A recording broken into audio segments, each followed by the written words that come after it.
புளிச்சக்கீரை விதை பார்த்துருக்கீங்களா? நான் பார்த்ததில்ல. அதனால் நான் இது உங்களுக்கு போடுறேன்.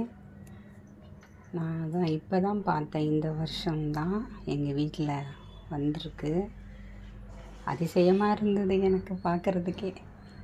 சரி, வீடியோ போடுவோம், தெரியாதவங்க தெரிஞ்சுக்கிட்டோம் அப்படின்ட்டு வீடியோ போட்டிருக்கேன். இப்படி தான் இருக்குது விதை. அதுக்கப்புறம் தான் யூடியூப்பில் போட்டு சர்ச் பண்ணேன். சர்ச் பண்ணும்போது இதை விதைக்கிறாங்க. இந்த விதையை எல்லாம் பார்த்தேன். எனக்கே ரொம்ப ஆச்சரியமாக இருந்தது. சரி, நான் வீடியோ போட்டிருக்கேன். எப்படி இருக்குன்னு சொல்லுங்கள். செம்பருத்தி பூவும் இன்றைக்கி 6 பூ பூத்துது. சரி, அதையும் வச்சு வீடியோ எடுத்தேன். நன்றி, வணக்கம்.